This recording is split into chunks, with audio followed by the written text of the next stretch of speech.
أنا مطمئن لأنك ذاهب إلى الله. ستحزن القلوب وستدمع العيون، سيفقدك المسجد وستشتاق إليك زواياه، وسيكون شاهدا على خطواتك الباكرة وخلواتك الإيمانية وانتظارك للصلاة بعد الصلاة. سيفقدك المؤذن حين ينتهي من رفع أذانه ولا يسمع صوتك تردد وراه.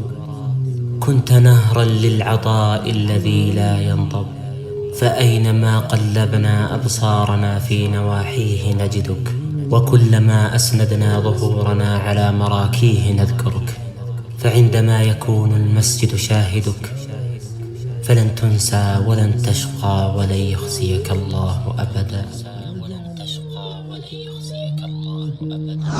أتاه الموت وكلنا آتيه، فصبر رب أهله وذويه، ونور قبره واجعله فيه منعما من كل ما يقذيه، وجنات له فيها قرار برفقة أحمد وصحابتيه،